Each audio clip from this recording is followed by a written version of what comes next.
1.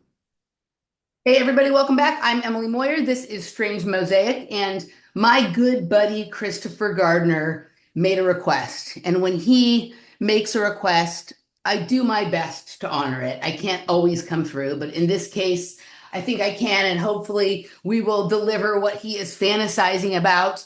The gentleman joining us today, I think I've been on 2 panels with in the past, but haven't really had a chance to get to know him well as an individual. We've been chatting a little bit, and I'm trying to familiarize myself with the Slickiverse, which I know is made up of at least Capoeira, Tarot, and Enneagram, all of which I have some appreciation for, but not a lot of knowledge about. So he's here to help us wrap our minds around that, and also dip into this idea that it's not an alien invasion we're experiencing, it's a Hellenian invasion. So, Slick Dissident, welcome to Strange Mosaic. How are you, my friend?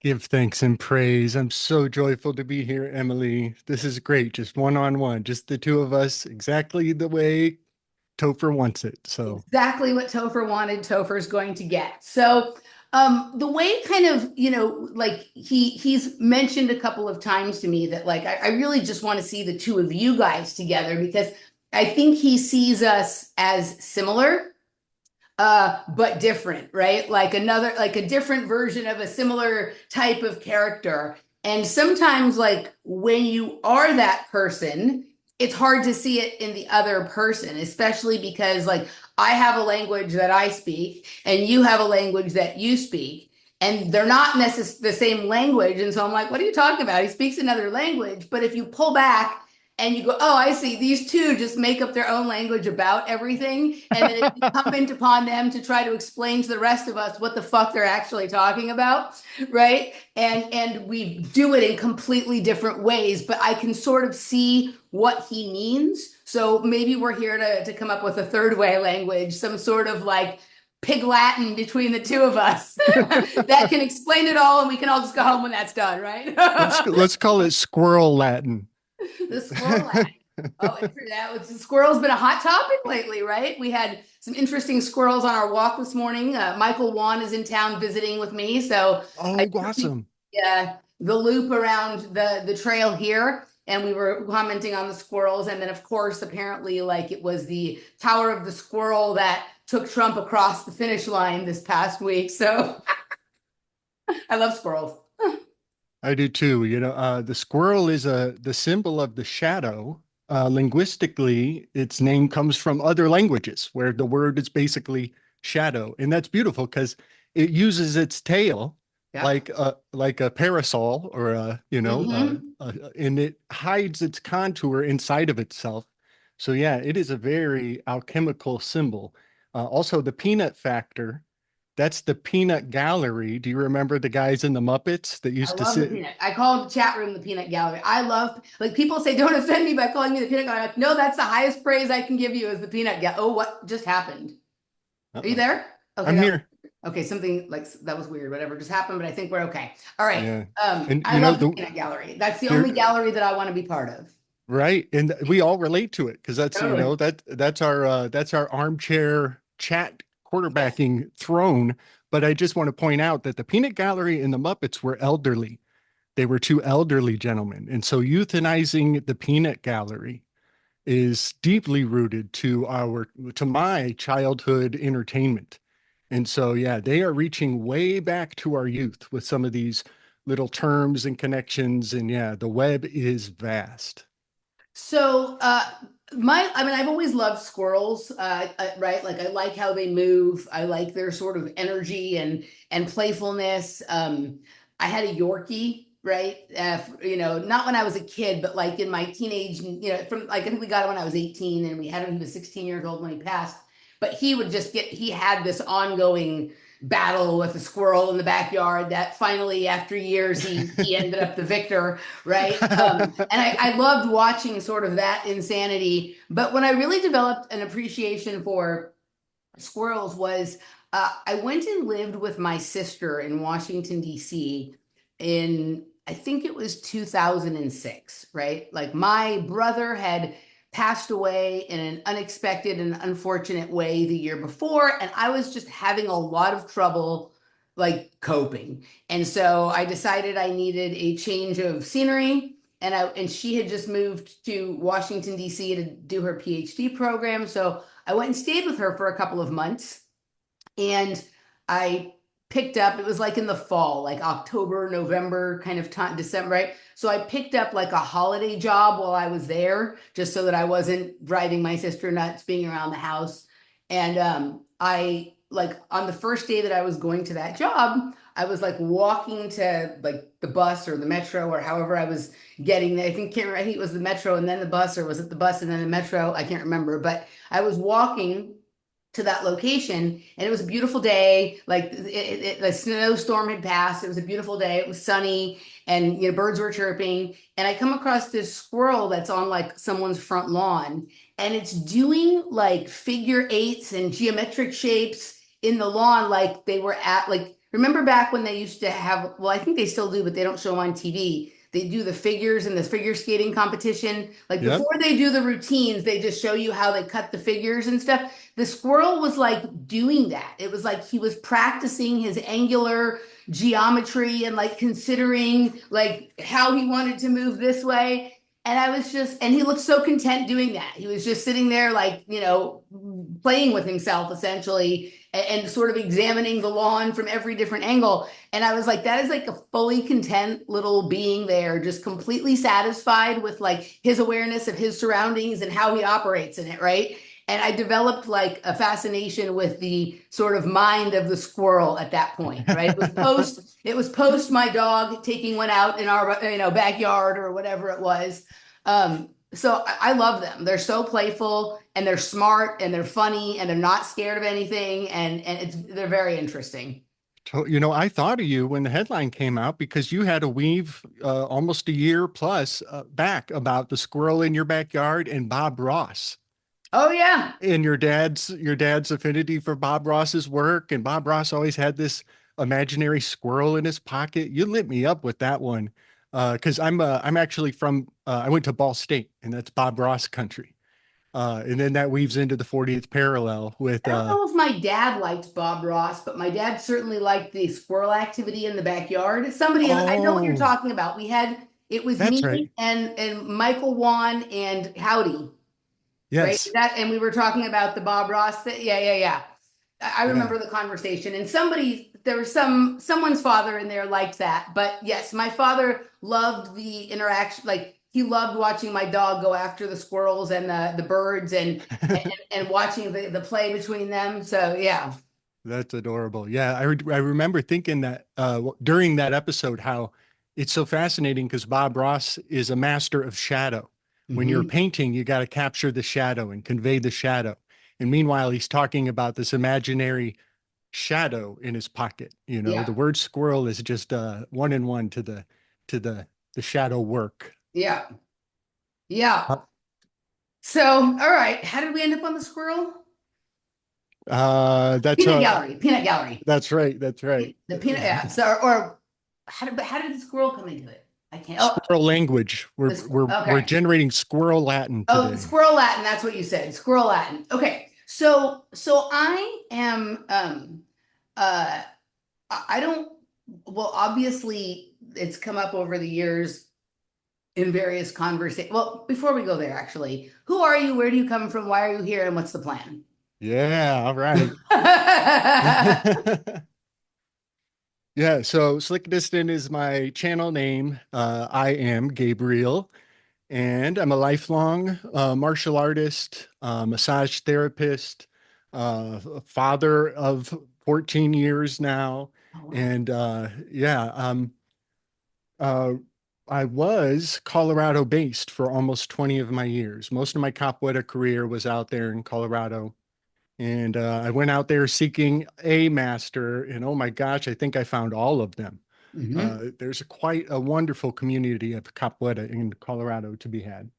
Um, and then with the lockdowns, I had to come home to take care of the family, and now it's time to get back after mine. So I'm going to be moving out to Colorado here in the next couple of months again, and that's going to be absolutely splendid. I'm living in Indiana now, but what's kind of fun here Why did I is think you lived in Florida? maybe because I hang out with a lot of Florida heads online. Okay. um, but no, I have always, almost always, here in my home state and then also in Colorado, I am on the 40th parallel. Okay. So all of Michael Wan's weaves around that 40th parallel, they all hit home for me in major ways and have been really inspired some of my own projects. I owe so much to Michael Wan. Uh, a lot of his weaves around his Susquehanna project have actually inspired me to create Slick Dissident original thought form that I call the territories system. Okay. And essentially, I've segmented up the United States map with the Mississippi River as an x-axis and the Mason-Dixon as a y-axis. Okay. And then I put a zodiac onto the x and y axis. Okay. And all of a sudden, the slogans of the states, the mascots of the football teams, all of these signs and symbols are fitting in zodiacally. Oh, So that's interesting. I like that. Can yeah, I so I ask where took in Indiana you're from? in Indiana, yeah, Yeah. Fort Wayne. Oh, is it? I I'm think Kurt Thomas is from Fort Wayne, Indiana, the famous gymnast Kurt Thomas, right? Okay, hold nice. on a second. So Michael and I went on and on for a while about Indiana in the glass bead game, but we Oh were yeah. looking more at Indianapolis through the eyes of the Ben Ishmael tribe and this Wow. harmonic holy mountain in the middle of Indiana that this tribe would circle every year, and that this was sort of some kind of interdimensional, like vibrational portal. Wow. And we got into looking at the zoning of downtown Indianapolis. And we have like, and the way that the big buildings down there are sort of arranged, and then the rules about how high they can go and in what ways and whatnot. And we were really tearing that one apart for probably 3 or 4 episodes. Um, Wow. yeah, I'll have to, if you're interested, I can try and dig them up and share them with you. But that, are you familiar with what I'm talking about that holy harmonic mountain? No, this is news to me, but it resonates deeply with some of my weaves on the Battle of Tippecanoe that took place in Indiana. That's part of it.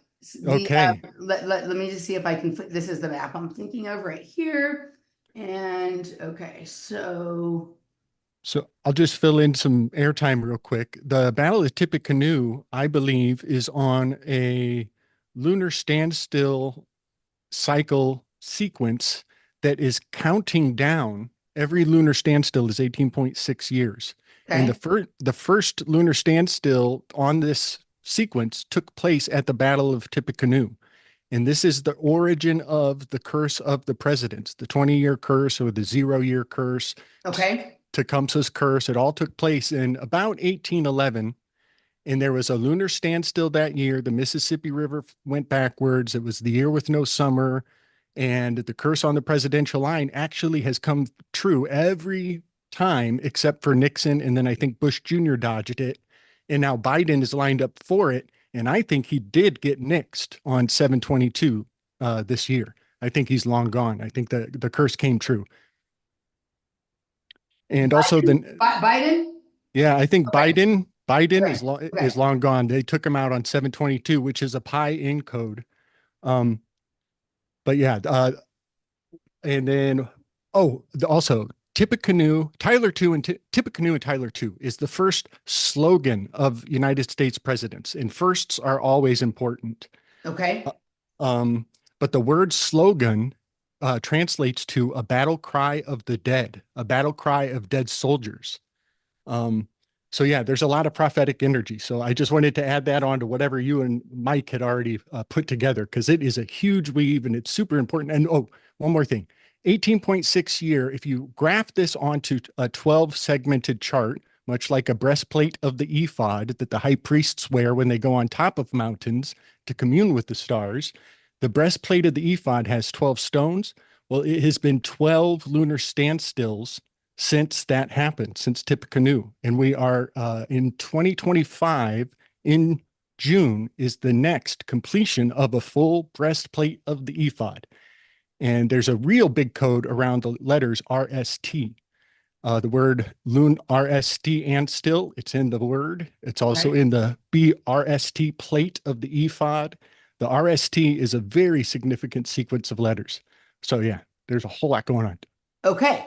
All right. So here you can see is Tippecanoe right above Lafayette. So this is the triangle. This is the path that the Ben Ishmael tribe would do every year. It's like they would just continue circling and circling between these locations. And this is like, yeah, the idea that like the United States is really like Egypt and Morocco and Israel and all that kind of stuff. Like this gets into that as well. But you see over here is the Moorish Science Temple. Like I think this was the Ben Ishmael tribe is sort of related to that. Like I don't know, like it was sort of not a knockoff, but like maybe a sect of that kind of thing. But the people in Indiana that were very found these people to be very disturbing on some level. Wow. I think maybe they were moving in and out of time or moving in and out of dimension, and that was sort of difficult for. Oh, look here. So here's Fort Wayne, and then the river just goes right towards this.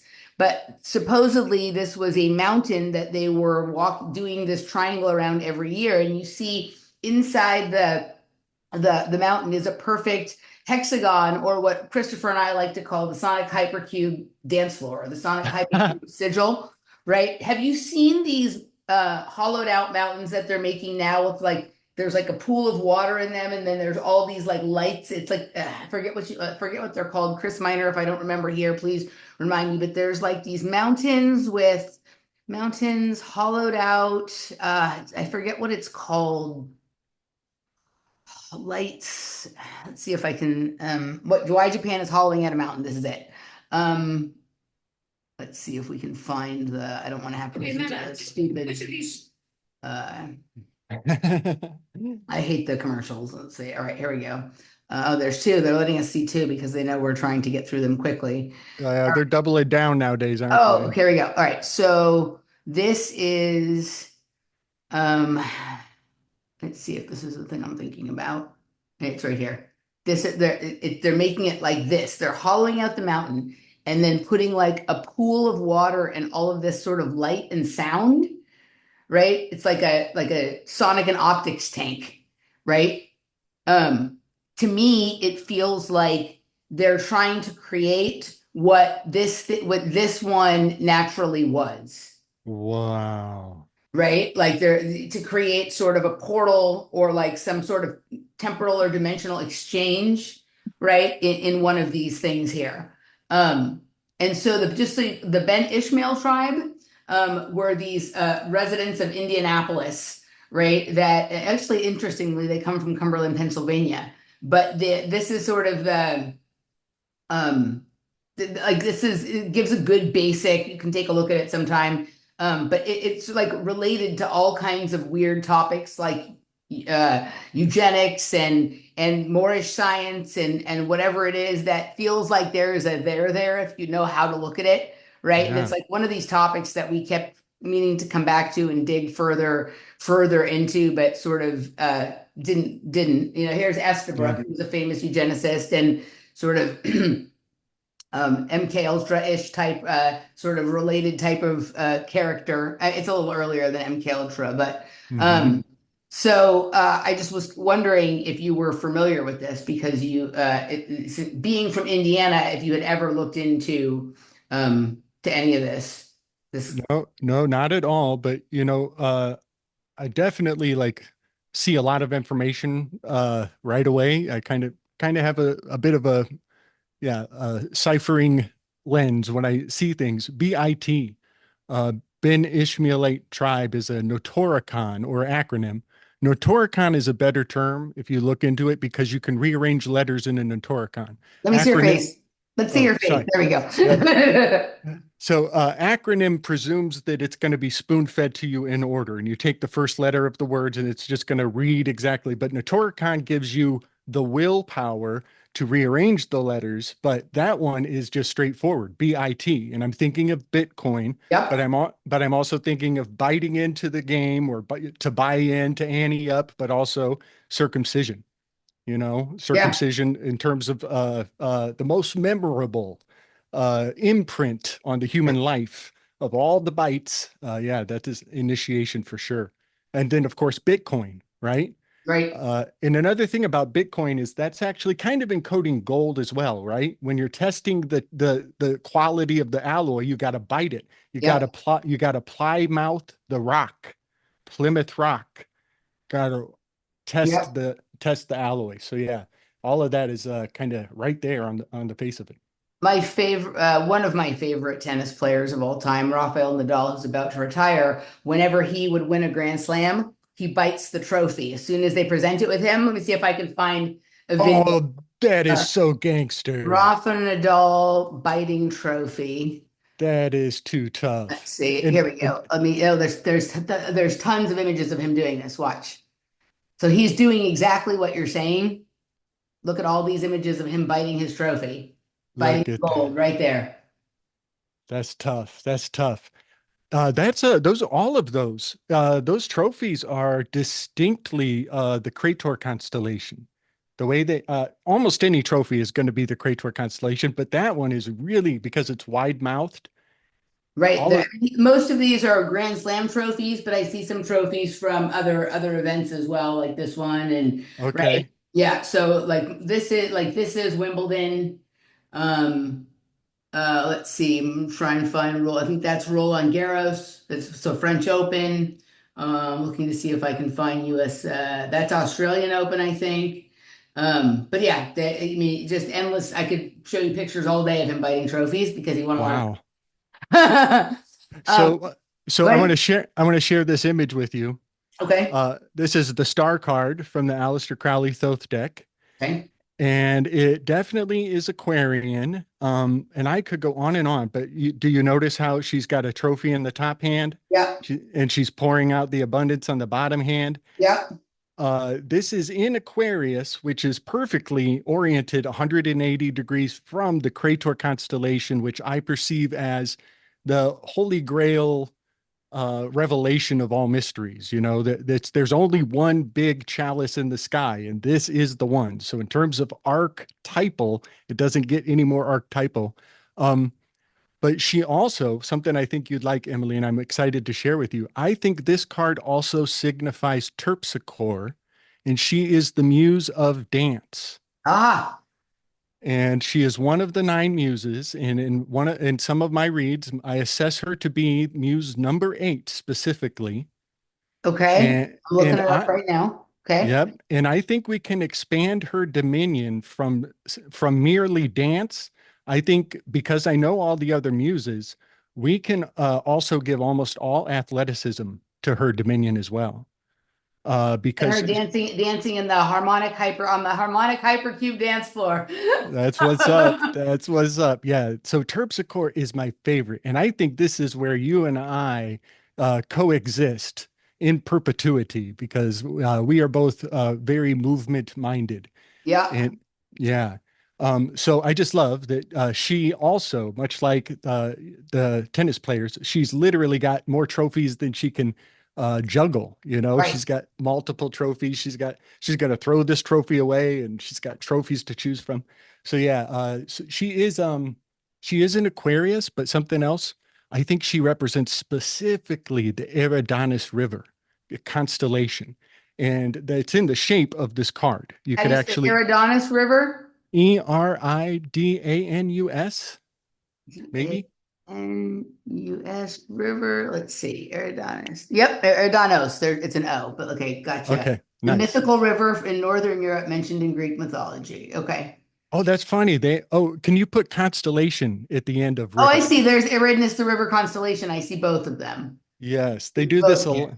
Yeah, they do All this right, a so we lot. have Eridanos, mythological river, and Eridanus, river constellation. That's what's up. Now, you're Okay. gonna dig this. The word Eridanus is a schizophrenic anagram for dancer. Ah, okay. Yeah. And you can actually take the constellation and superimpose it to the card, and it's mapped out. You connect the dots, and she's Yep. articulating the shape of the constellation. Okay. Got it. And the constellation is windy windy. It goes back and forth. It's got double oxbows. You know, Michael Wan is always talking about the oxbow in the river. Yep. The Eridanus constellation has double oxbows in it. Okay. And also it flows technically, if you're chronologically following the zodiac in the sky, the Eridanus flows at an angle that is against time. The Okay. river, if you go from top to bottom, the flow of the water is Uh-huh. transgressive. It's going Okay. against time. So that's kind of neat too. But Kind it of is, like there's that one area of the Nile that goes in the opposite direction, like it's going one way for a bit and then it goes another way and then it goes back to the. I got you. I've read the Goro Adachi book, The Time River. So yeah, yeah. Okay. yeah, you got it. And one more Okay. thing, the Eridanus, if you wanted to say that with more of a Middle Eastern vernacular, it would sound a whole lot like the Jordan, Oh, the Ju- Giordano. no, the Jordan River. Okay. Oh, the Jordan Jesus River. is Okay. walking on the Jordan River. But Okay. you're also correct because Giordano is yet another name that hails to this phonetic. Okay. All right. So I loved the wandering off road, but let's get back to your origin story. So you're from Indiana, you spent a lot of time in Colorado, you're going to go back to Colorado. And let's hear about like a little bit about how you like what was your sort of portal into the place that led you to have this conversation today? Did you come in through like the conspiracy path, the health path, the esoteric path, like where the Mandela world, like what was your way, what was your entree into this sort of realm? Yes. So I've been an only child, my whole life, and late, I think that's how it right? Yeah, totally, works. totally. Late in life, I had an opportunity to seek out my half brother in Colorado. And that's actually what drew me out there. My biological father and my half brother were living out there. So I moved to Colorado to get in touch with my genetics, to get in touch with these lost roots. And sure enough, my brother, he had no idea I even existed. Okay. And his mother had to tell him a week before I pull up at his job and be So you like, really weren't an only child, but it was as if you were an only child. Got it. right, I've Okay. got a half brother. We have the common father. And so my arrival in his life was a huge breakdown of his world because his mom had to confess that his biological dad wasn't really his bio dad and that there's this other dad out there. So yeah, but when I met him, sure enough, just like all the twin stories, we're looking at the same eyes. We talk with our hands exactly the same. And there's just something amazing about finding out that I'm not as special, unique. And I have a doppelganger and it's uncanny. Yeah, it was Hmm. really powerful. But also, we still can't decide who's the better dancer between the two of us. Like Ah, he's amazing. He's amazing. He's an accomplished swing dancer, and he actually travels and competes. okay. And he's so damn good that I actually used to have to make him come to Capoeira class so I could outdo him on something. Right. But yeah, so that was kind of part of my adventure out there. But also I've always been a lateral thinker. I've always been a contrarian. And so people call it conspiracy culture. I've kind of come up with a neologism. I'm calling it coherency theurgy. We are Okay. coherency theurgists in this worldview. So yeah, I've been a natural lateral thinker for all my life. I'm also a linguist, so I definitely overanalyze the information put on offer. And yeah, so that's something that I kind of bring to the table. I've studied language, even sign language, um, and yeah, I just started. My channel started when I got into the tarot cards and realized that every single episode of the Avengers is a perfect single tarot card. Every one of them, like a hand in a glove. And I realized that there's something systematic not being disclosed to everybody. Yeah. Something very systematic, very provable, very Hmm. objectively obvious if you just take the time to learn. So my first projects were obviating the Marvel series, 22 Yeah. movies, into the 22 plus the Fool card of the major arcana. And that started my adventure. And I've just been kind of what I think is undressing the scaffolding of Mhm. our subconscious fidelity to the stars. I think that we are hyper literate to the shapes and the light cycles of the stars. And one little proof of that scientifically is called the suprachiasmatic nuclei. Okay. Doesn't that sound like a Mary Poppins song? It could be suprachiasmatic nuclei. And it's kind of a component of the pineal, but it's ever so slightly removed from the narrative. You hear a Okay. lot of people buzzing on the pineal, but they Yep. don't hit on this suprachiasmatic nucleus. Okay. And, and it is essentially, I consider this, Huh. it is your portal to the circadian rhythm. Okay. And right I there like we this picture. Yeah. yes. And in the word circadian rhythm, we have cicada, which is musical, and it's also time oriented. Also, cicadas are obsessed with prime numbers. That's really Okay. fascinating. And then we have rhythm, which is musical, right? And that's actually We have circ, so like circle, like you dance in a circle, or the okay. So wait a yes, second. So I like where you're going with this. This circadian rhythm, is this why I like to dance at night? Like I don't yes, like it to dance. I is. mean, I will dance during the day. If there's a good party during the day, I'm not averse to going.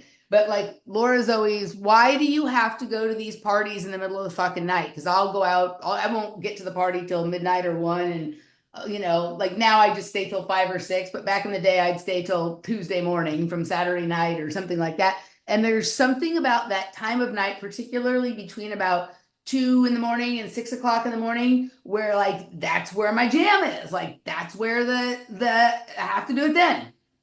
Is that Yes. why? Absolutely, Okay. absolutely. A lot while everybody else is unconscious, there's a lot of real soul searching to do in the world while everybody else is zonked out.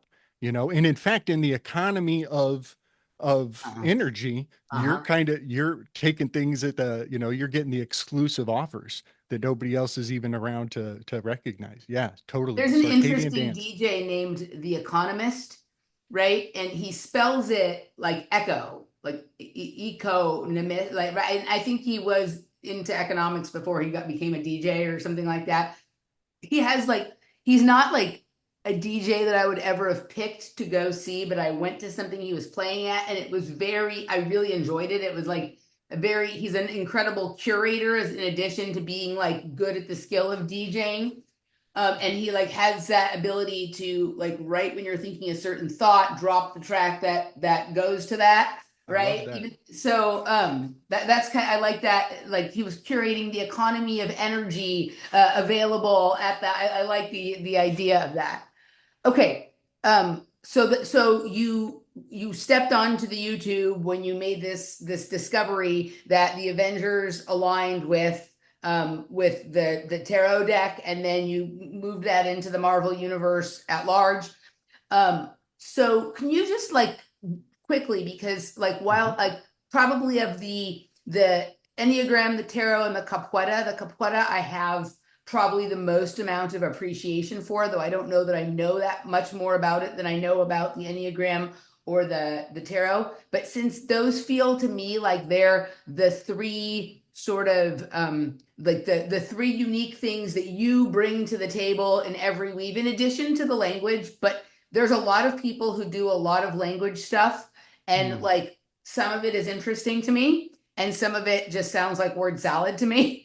Right? And so like the tarot, the Enneagram, and the Capoeira feel like more concrete things that I can kind of understand. So I want to Yeah. kind of pull at those. Like, how did you get into each of those things? Like, where were how did those enter your life and become your sort of main tools, or the pendulums that you use to sort of douse this area of knowledge?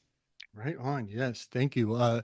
So in college, or after college, I had left college to go to massage school, Okay. and it was in massage school. On the first day, we all introduce ourselves, and I'm Mr. Leo in the front of the class, the first one to talk, grab that mic and tell everybody how noble I am because I learned how to hurt people in martial arts and now I got to pay penance and I'm here to do healing instead of harm, and then the last person in the class is this beautiful redheaded goddess in the very back of the room. She gets on the mic and she says, I am a body addict. I am a body addict. And I've studied dance at Ball State, and I'm here to take my body addiction to the next level. And I just thought that was so fascinating. And then at the end of that class, she pulls me aside. She says, hey, you mentioned you did martial arts. And I'm like, yeah. She says, have you ever heard of capoeira? I couldn't even say the word. I was like, what? I couldn't. I mean, I had to try 4 times to even come close. So she says, I teach classes every week. We'd love to have you. And she invites me to class. She takes me out on the first day and I'm just like, I think I know martial arts. This is, by the way, at the birthing of MMA. What was the martial arts that you studied growing up? Taekwondo primarily. Okay. Yep, a lot of kicks. I got some long legs. I can kick ceilings without jumping. Okay. But so she takes me into, shows me the first couple moves, which are basically get the heck out of the way, get the heck out of the way. Right. Clearing the breakdance floor. Yeah, basically. Yep, Yeah. Yep. And then she invites me at the end of the class. We have what's called the roda, and you don't fight capoeira, you play capoeira. It is all in the context of a game. Yeah. And so I get in the circle with her and I start doing the little jig step that we do, the box step. It's called the Jenga. And then she starts to throw the first kick at me and I try to do a somersault like a ninja. I thought I was going to be ninjutsu. And she says, nope, wrong. I was like, what? Wrong? How can it be wrong? I thought this was a game. She's like, no, there's rules to this game, son. It's like, you can't get your clothes dirty. You don't land on your elbows or your knees. You only use your hands, feet, and your head. I was like, oh, those, that's very specific. Okay, now I have parameters. Now I know, now I can move. And then she gets me back in there and she goes, starts to kick and I start to duck, but then her kick turns into this amazing inversion. She goes into a handstand. The first kick whacks past my ear and I think I'm clear. I stand up and she's in a handstand staring me in my eyes with a beautiful smile. And I'm just kind of shock and awe. I'm stunned. And the next thing I know, she spins upside down and another kick comes to my head. She does a double helicopter kick on me and I barely dodge the second one. And I expect her to hit the ground. She doesn't make a sound. She rolls like a cat and she never broke eye contact. It's so quiet. It was amazing. And then one thing that is just will never stop blowing my mind is this Fool card is in the exact shape of the first kick that she did on me. Oh, okay. The Thoth deck Fool card, it's actually right side up. He's standing. Let me see. Make it a little brighter. Yeah. He's just a guy. That looks like? That looks like the opening credits from Westworld when they're 3D printing the body. Do you know what I'm talking about? Wow, no. Let me see if I can pull that really looks close to that. Westworld opening credits. Opening credits. So when I got to say, when I flip the card upside down, it is the move, but these are the colors she was wearing. She has red hair. The card has red fire coming off of his hair. And even my address on the day that I got the kick is a translation of the glyph on this card. The glyph is ox or bow, and my address was oxbow. When she kicked me in the head with this exact move. So yeah, a lot of capoeira has actually come through these cards in fun ways for me personally that I kind of love to share because when I first started the tarot deck, I have an aunt who's a witch and she said, don't play lightly with that deck and don't make fun of it. She was like, respect that thing. And I'm like, well, don't you see they're manipulating people by doing tarot movies and not disclosing that they're playing with people's fortune. And she's like, but she says, but it's personal. And I didn't take her seriously. It took almost a year for it to get personal. Yeah. And it was when I found out that the Fool card was my initiating kick in capoeira. I love that. That's so interesting. Like, do you see what I'm talking about here? The symbolism is pretty similar. Exactly. Yeah. Look at that. Right. It's very interesting. Okay. A few things about capoeira. So, as I've understood it, it's a martial art disguised as dancing. That's a right? good way. Yep, that's a good way to say it. And nowadays there's so many details and technicalities, but that's the best way to say it. And you will get everybody wants to be the one who knows, but that's good enough. Yeah. Okay, so the first time I ever saw it, I was at this really like kind of a strange party in LA, right? It was in sort of the heyday of rave in the late 90s, and it was at this enormous like venue. And for how big the venue was, it didn't feel like there was a lot of people there, but probably there was. It just was way oversized. And there was like an outside area and a large room inside, and then there was this small room inside. And we went into this small room, and there was this guy in the middle of the room, like had the whole room captivated. It was like very sort of like jazzy tech house, like jazzy that was playing.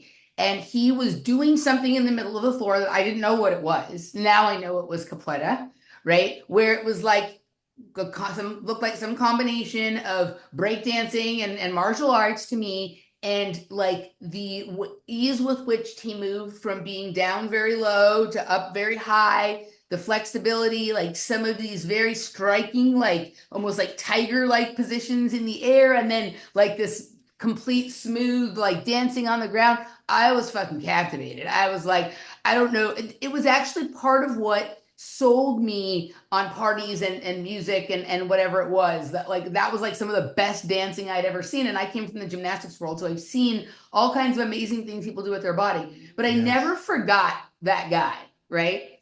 And then a couple of years later I moved to Austin, and I was going to a lot of parties, and I was doing a lot of breakdancing at that time. And one day I ended up at some, like, it was like Friday night. It was like an outdoor sort of like 5 o'clock to 7 p.m.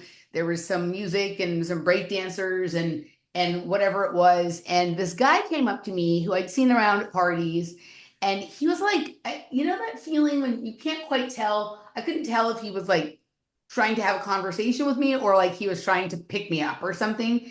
But Yeah. he was like, I would really love to. He's like, I'm a capoeira instructor.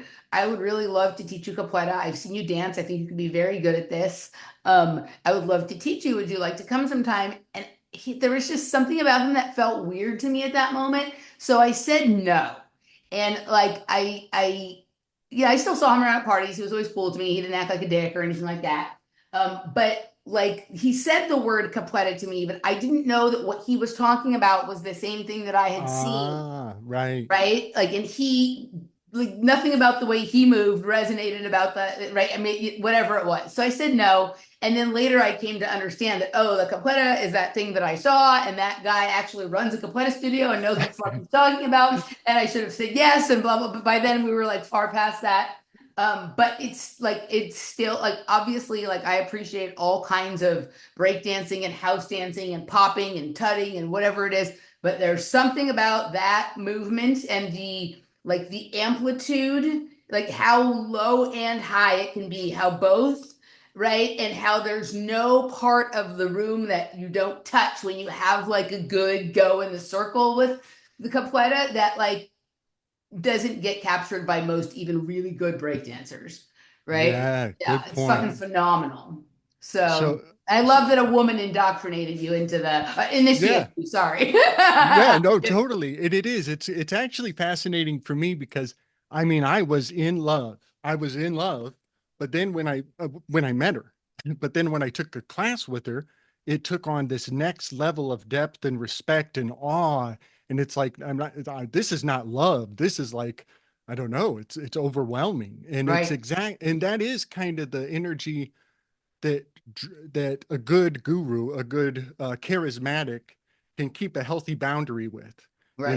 That there is an attraction, but it stays appropriate. You Hmm. know, and but it It is can be very so. motivating. It can be Yeah, very it is. motivating. Yeah, Yeah, it just keeps it can light your fuel for a lifetime. yeah. So I want to share, something fun. Emily, is this star card is the card in the territories map for Texas. Ah, This is Texas. This is it's the Lone Star State. uh-huh. The Cowboys got the star is their symbol on their thing. This is the Texas card. And then some other fun things I want to share. Linguistically, I've learned that in India, there's a martial arts called Kalari Payattu. Okay. It is very similar to Capoeira, but they actually use swords and they're very militant. I mean, they're much more militant. It's not playful. It's more hardcore, but it's almost the same word, Kalari Payattu, Yeah. Capoeira. Yeah. And so I've been studying very deeply on the uh the the history of dance, and it is a huge field, but I want to list also the Corybantes in Greece were the dancers, the revelers of the Dionysian dance, and their name is Corybantes, and you are an acrobatic, Okay. and this is all also in Capoeira. And Okay. so Capoeira, Caribantus, the Kalari Payatu, and the acrobatics all have this philological common root. And so, yeah, Corybantes, yes, these are the Bacchanalian revelers. And then one more really fun I thing, was and I just listening to Almond last night go on and or the night before go on and on about the Bacchus. So yeah, okay. you got it, you got it. Yep. So I Okay. also think of all the cards, I think this is Ayn Rand's tarot card, and I think it's also G.I. Gurdjieff's tarot card. Oh, I think G.I. Gurdjieff, Granddaddy Gurdjieff, because he was a dance instructor, yep. and I think he was more than a dance instructor. That is such an understatement. They actually talk about his ladies of the rope or the women of the rope as actually bodyguards, like Amazon bodyguards. And this is coterminal to the transvestigation Okay. and the idea that I mean all of the first ladies were actually farce ladies, and Right. regardless of what they had under the hood, they were probably trained pretty handedly in bodyguard technology, assassination, and there's the theory about Jackie. There's that theory about Jackie. But I want to put G.I. Gurdjieff in the lineage of women assassins in the Black Widows. And this is his card. But yeah, G.I. Gurdjieff I was, like it. yeah, I G.I. just did I just did something about Gurdjieff in I can't remember what show I showed it in. It was like part of a conversation. It's a personal conversation I'd had with Allison McDowell where I was trying to show her like some of the kind of dance movements that I'm into, hmm right? And I can't find the video that I showed her, but like, you're obviously familiar with the Gurdjieff movements. I played like the Gurdjieff movements and then I showed this tutting kind of thing and you can see how it's like completely and like an extension like an updating of I can't find the Gurdjieff video that I was using as the basis for it but let me Was just this recently? yeah let me show you let me see if I can let me see if this one will do. I want to show it to you and see what you think. If it was in the last 48 hours, we might have been having parallel thoughts. No, this was last week that I showed it on. I had the Okay. conversation with Allison a couple of like maybe 4 or 5 weeks ago, but I Okay. showed it to people in a show. All right, so this isn't the same video that I was. I wish I could find. Okay, here we go. Yeah, let's just use this one. This is fine. Um, all right, here we go. So we'll just use this one. This isn't the. I like the one I showed Allison better, but I can't find it right now. Right, so Mhm. here's their.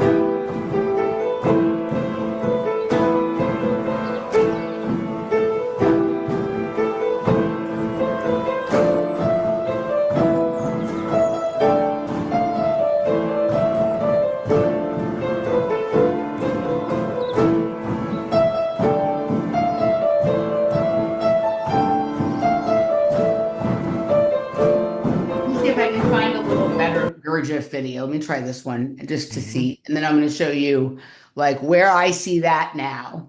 Yeah. This one will probably be better.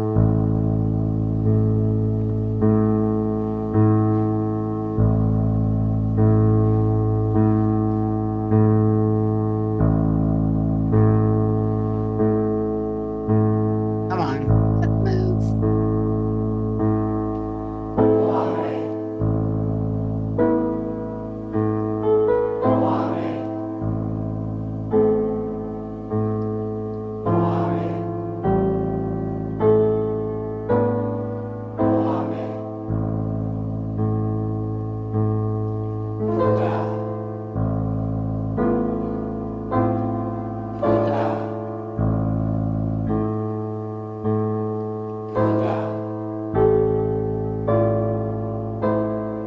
All right, this one is very slow. I wish I could Yeah. find the one that I found before, but now this is like so she was, inquiring and telling me about some things, like about that.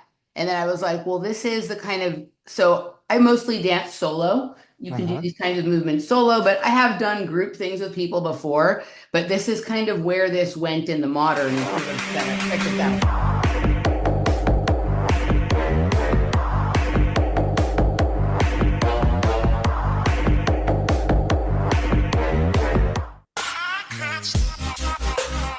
Oh, wow. Oh, cool.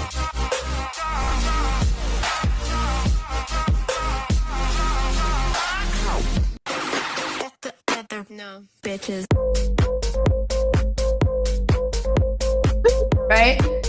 So like this is still like all this movement is very inspired by Gurdjieff, obviously, right? He probably would find that on some levels almost unrecognizable, but it's Yeah. doing the same thing. It's opening the same portals of consciousness that he's talking about. And sometimes you see things come right on through. Yeah. Yeah. Wow, that was great. I lo- Yeah. Good. so I had a thought just yesterday that I think you'll really enjoy. I was thinking about the progression of when I was a child. We started with Star Wars action figures, and Star Wars action figures were very stick man. They didn't bend their elbows or their knees, Yes. and they were incredibly robotic. And they're also a live action movie that takes place in space, Right. right? But the next evolution of action figures was actually down on Earth is G.I. Joe. Okay. But G.I. Joe was an innovation in the toy because their elbows could bend and their knees could bend, Right.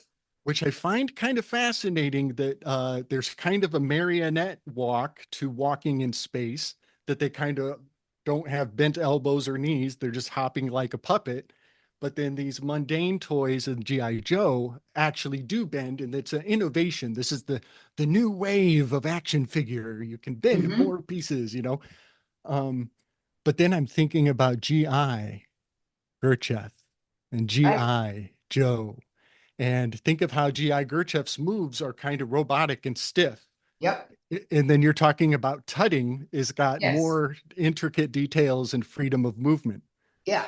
Right. Yeah. And So, it's crazy to me how like, I mean, this goes for all forms of dance, but in terms of like specifically the questions that people like you and I are trying to resolve for ourselves and with our friends and followers in this group and for them and all that kind of stuff.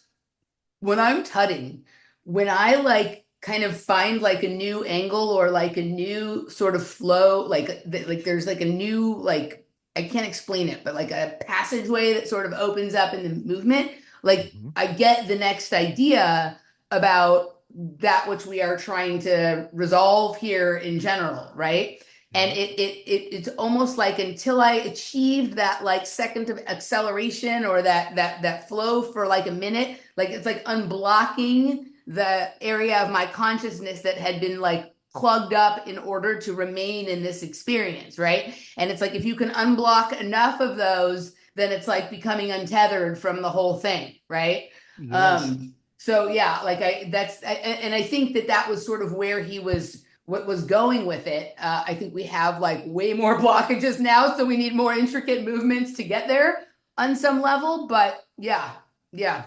You Okay, know, what, but well, one thing that I've loved that I've learned about the Enneagram, I want to say G.I. Gurdjieff's Enneagram was more harmonic oriented. He was really into the do re mi fa sol la ti do, right, and it was more music and movement based.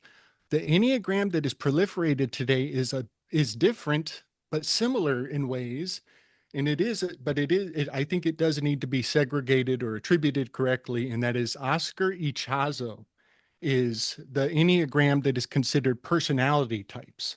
okay, And so it is a bit of a deviation, but it still operates very similarly to Gurdjieff. So it looks the same, but it has a different vernacular or a different language.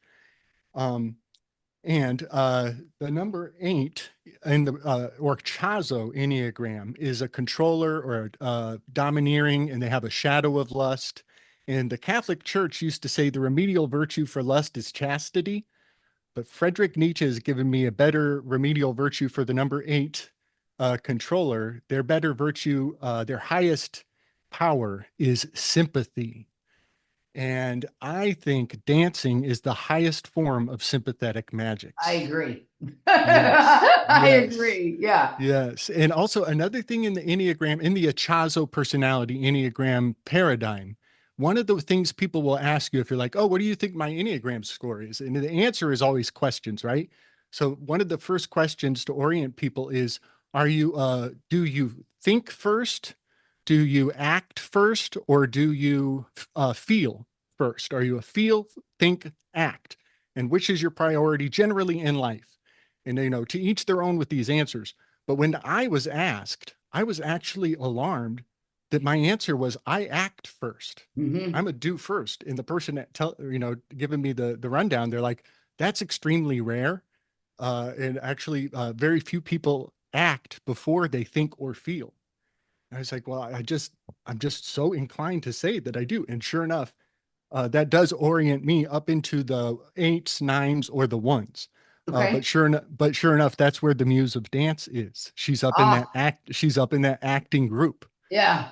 And so many times you can kind of see your own in other people, Yeah. just So by knowing you if they're take a the action of doing the dance, you feel the flow, and then you have the thought. I, yeah, I if you had asked, maybe I would think of myself as the thinker feel first, but when you say it that way, that okay, you take the action of dance and that causes you to feel something, which makes you think about that, then yeah, I get it. Very yes, interesting. Okay, as we round out this first hour, you've addressed the capoeira, you've addressed the Enneagram just now. Just real briefly, how did like I don't want to squash it, but just like what was the portal? Like how did the tarot become part of your makeup? And then we will sort of round out the first hour and move over into the supporter segment. right on. All right. Um, so when I was young, I mentioned my aunt. She's a accomplished Wiccan priestess. Ah, She hired me to work in her bookshop for a summer, and that's I where I love it. learned about alternative healing modalities in tarot.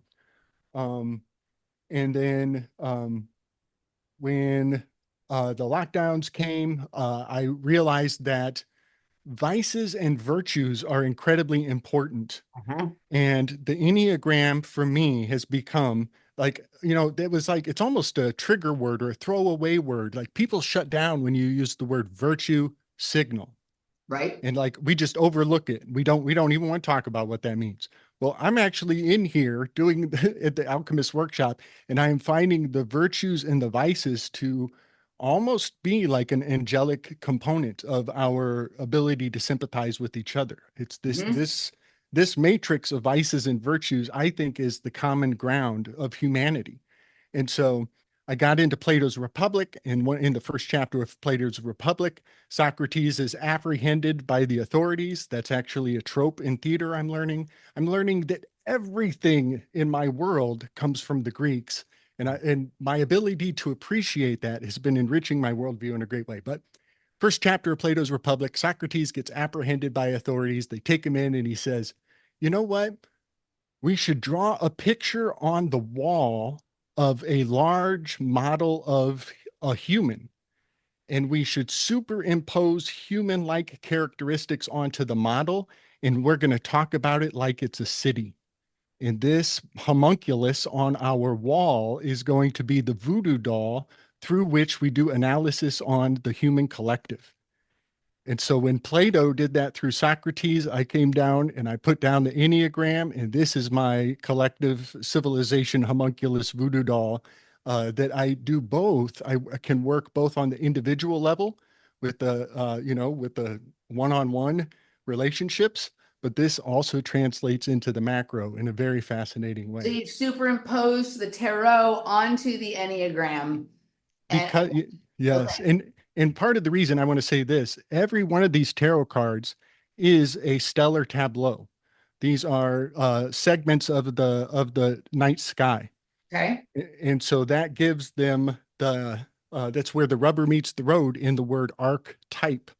This is literally the archetypal. These are the light codes, and they are all embedded into these egregoric shapes.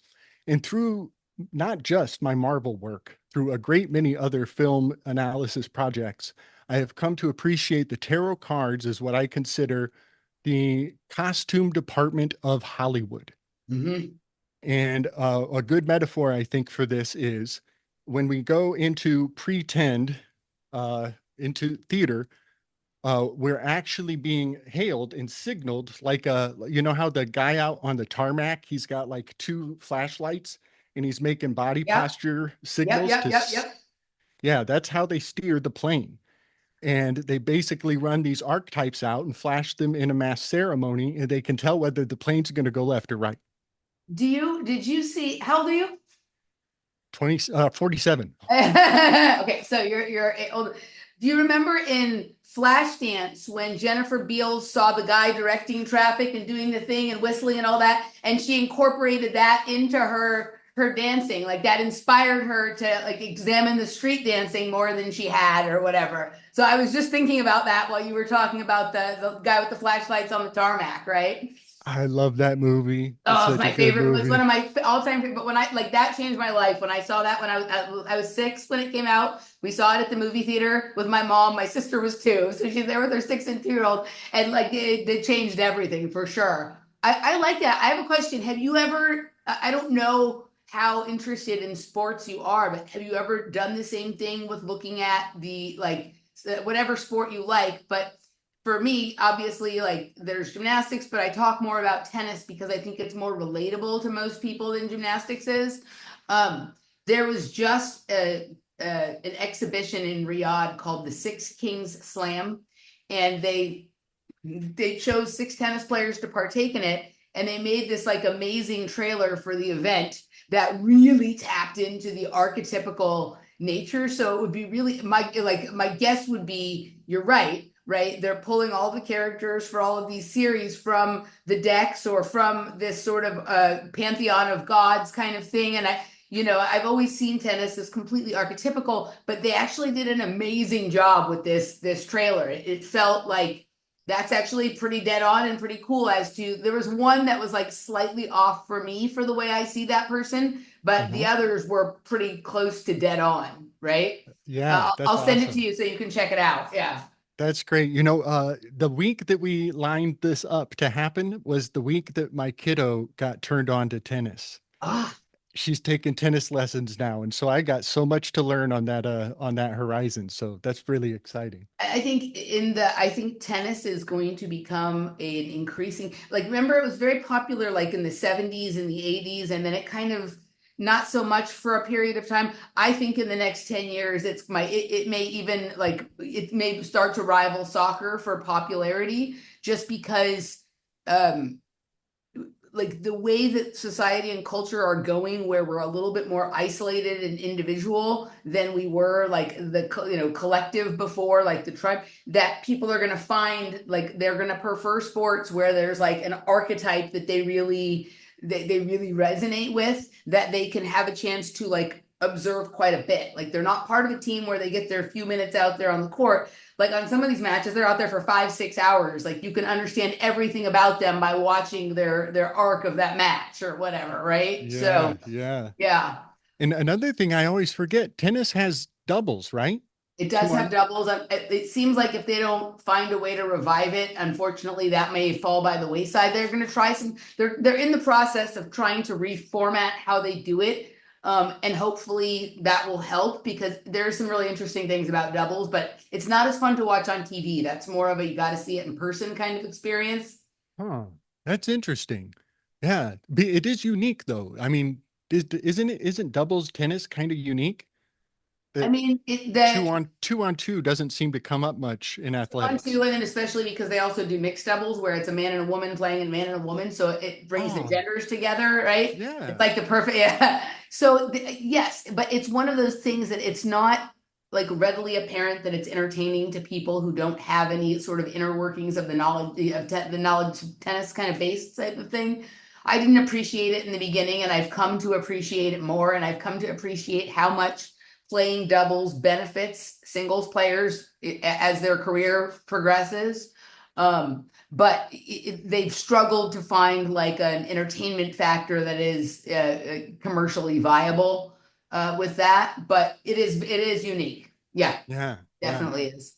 And I'm a huge fan of the grunt. I forget which tennis player brought the grunt in, but man, I mean, isn't it funny what just that one little uh character uh trait Some people can hate grunting. Like some people don't want to watch a match if there's grunters, and others only want to watch if there's grunters. And I only want grunters. I think grunters run the world. Such a cool personality difference. all right, Gabe, we're gonna round out the public portion of this before we move over to the patron segment. Let people know where they can find your work and support you and all that jazz. Wonderful. Thank you so much, everybody, for coming today. Yes. Slick Dissident on YouTube is my channel. I also have my own website now, slickdissident.com. And I had an incredible outpouring of creative projects that I've merged out on my website. So there's lots of t-shirts and hoodies. I've got onesies for babies and tank tops for ladies. I've got tarot cards and Zippos. So yeah, come check that out. And you know what? My YouTube is right on the precipice of 4,000 subscribers. So I got a feeling that this will break me through that threshold if a couple people come on Yay! over. So All yeah, right, big that's love and awesome. respect, everyone. It's a lot harder to grow a YouTube channel now than it used to be. All right. So that's awesome. Okay. Guys, come on and join us over in the supporter segment. You can go to patreon.com/offplanetmedia, emilymoyer.locals.com, or rockfin.com/Emily Moyer. We're going to discuss the Hellenian invasion. We'll see you on the other side. Oh shit. I don't even know where's the stop button. Oh, there it is.